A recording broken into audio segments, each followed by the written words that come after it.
and educators tend to shy away from going too deep into a culture, think that certain things might be sensitive topics. The truth is that they're probably avoiding teaching those things because either they don't know exactly how to teach it, what it is, and if this information is correct at all, and they don't want to ask for help either. Hi friends, welcome back to Early Chat Consulting with me, Fatma. Here are 4 essential tips to keep in mind when teaching or creating a cultural curriculum in early childhood education. Please keep in mind that this video was recorded in 2019 before coronavirus happened, and I just happen to be sharing it now with you guys. So sit back, grab your water, and take a little sip of it and enjoy. One of my favorite topics to do with young children is social studies and culture. A lot of teachers and educators tend to shy away from going too deep into a culture. The truth is that they're probably avoiding teaching those things because either they don't know exactly how to teach it, what it is, and if this information is correct at all, and they don't want to ask for help either. Also, we might just be really used to teaching certain things a certain way. Maybe one day you heard something from your aunt and then you believed it, and then every time that you study this culture, this is a thing that you tell the children about that culture, when in reality, it's not even true. Please stop. It's almost 2020. We don't need to be passing on myths and social ideas that other people want us to believe about other cultures. We want to be teaching children about how to connect and share the same ideas as other cultures in order to have a better, more communal living and be, peaceful human beings, because that's hopefully all of our ideal goals. Hopefully. Sometimes we tend to take a touristic approach, and so I really want to highlight certain strategies and certain things that you can do to elevate the cultural experience that you can provide the children with. First, I just want to say that it's a huge topic learning about a new country, and so you want to spend a lot of time doing that. It shouldn't be a week by week thing. It should be something that's spread out over at least 6 to 12 weeks possibly, and you really want to dive into it by using authentic artifacts and information. So I'll get right to it. First, you want to check all your facts. You want to do all the research on the topics that you think are only developmentally appropriate for that age group to be teaching. If you work with toddler teachers, you might recommend very, very simple ideas. But if you're in preschool or kindergarten, you may be able to go a little bit deeper and have some more fun with the ideas that you can teach children. All the while trying to keep in mind, what of this do we connect with from our own culture? Where is the country located? Which countries is it surrounded by? Some basic history. Did it have any colonizers? Did it have to fight for its independence? Is that where it gets its influence from? How do children get to school and parents get to work in the morning? What is the weather? Is it a tropical land? Is it mountainous? What kind of climate and environments and animals do they house in this country? Which holidays do they celebrate, and which languages do they speak? What are some artists from this country? What sports do they like to play? What does the art stand for? What are the national flowers and the national dress of this country, and how did it come into being? What do the colors and the symbols in the flag mean, and how did that come about? Why are those places that are so famous in this country so significant to the history and the development of this country? So you really want to take the time to explore all of these topics in detail in a developmentally appropriate way with the children, and that's going to take some time, so you're going to want to plan it all out in advance, because the children are going to ask you a lot of questions. You want to know the information beforehand.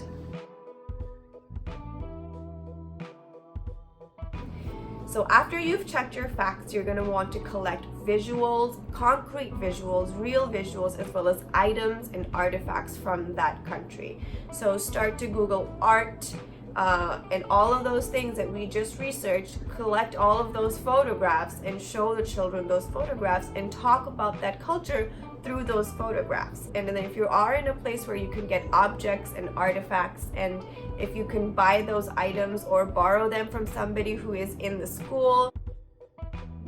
One time we were studying India in our classroom, and we had a child whose family was from India, and we asked them to bring in some items from their home, and they brought in a sari, they brought in pots and pans and little jhumka earrings, and they even talked about how they use those things at home and what their importance is, and the children absolutely loved it. And then we placed those items in our classroom, and the children got to explore them throughout the rest of the 2 weeks, and they talked about that, and now they're more likely to remember the use of those things because they actually learned about its significance from a real Indian person rather than us kind of summarizing over it. So you want to check your facts, you have concrete visuals and items, and then you want to use books and storybooks from that culture. Books which have folk tales and storybooks. Children absolutely love folk tales like Anansi or How Night Came from the Sea, but they also especially benefit hugely from nonfiction books, textbooks. But teachers get really discouraged or demotivated by going through textbooks or nonfiction books because they think that they're too complicated or too advanced for young children. Well, of course they are. They're textbooks. Your job and your responsibility would be then to read those books beforehand, get all that information in, and use it as a reference and have a guided discussion with the children during a meeting or a small group lesson. So you kind of have that information already ready in your head, and as you read the book, you talk about those topics as well as show the visuals of the said topic. This way, every year you're going to be able to collect a library of storybooks and books relevant to that culture so that when you study it again, you already have it. You also already have the knowledge and information, and every year it's going to grow so that more and more children who ask more and more questions, you're also just growing as a community, and it's going to show in all your work and knowledge that you're able to provide children with through all these meaningful experiences.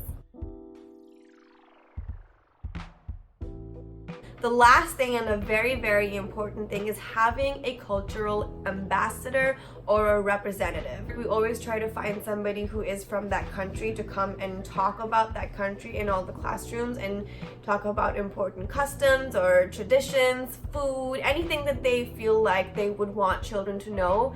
They will show the children. Sometimes they'll bring games that children play, or tell stories and show storybooks, important foods and sweets and desserts. And they might also clear up some facts for you, or clear up some information, some misinformation for you, which could be wrong, or give you extra information that you may not even know, and then it can inspire you to create even more activities and more art projects and more art experiences for your children.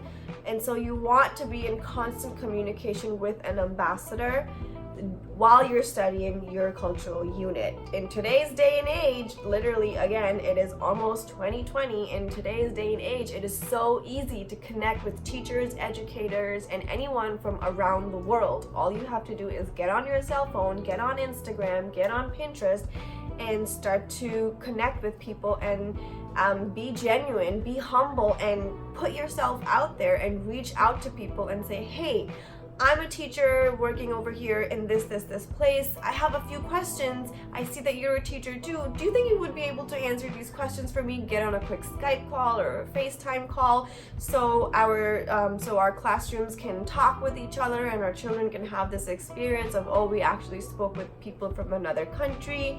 You want to be really creative about how to include children in meaningful sensorial feelings where they can taste, smell, touch, interact with, hear, listen to real items and real things from that culture, rather than for example, if you're studying in Australia and you take paper plates and you cut them out in the shape of the Sydney Opera House, and then everybody makes the same thing, and then you have that plastered all over your door. Well, great, but what happened during the process of learning about the Sydney Opera House? How about instead making one giant one with the whole class and using that one giant one as a long experience to learn about the architecture in Sydney? Another example I would love to give you is that about 2 years ago in the classroom where I used to work, we studied the country Turkey, and then there was this child whose parent was a administrator in our school, and she still is, and so her child often visits our classroom, and because we are her teachers, we absolutely adore her. We did these marbled bookmarks and we laminated them, we punched holes in them, and then we had a little beaded string with some Turkish evil eye and some silver beads, and we made like a little keychain type thing on top of it.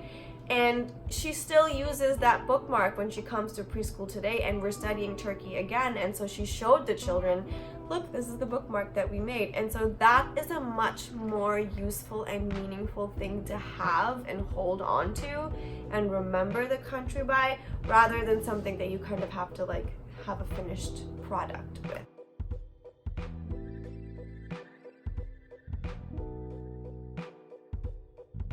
Well, I hope this video was helpful and informative and hopefully makes you rethink how you study and talk to children about culture in your classrooms, whether that is at the toddler level or at the second grade level. And I didn't know any of this information until I actually went out and I did the research, and somebody taught me about an anti-bias curriculum when I went to school.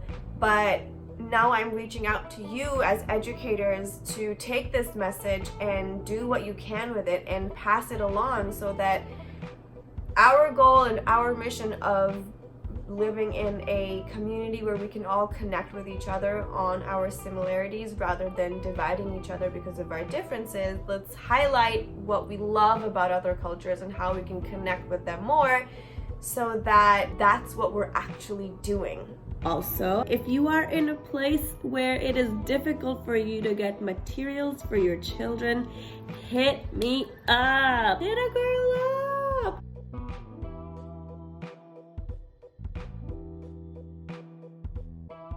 Make sure to like it, subscribe to the channel, and share it with your friends to spread some love and joy into their world. Do not forget to drink your water, okay?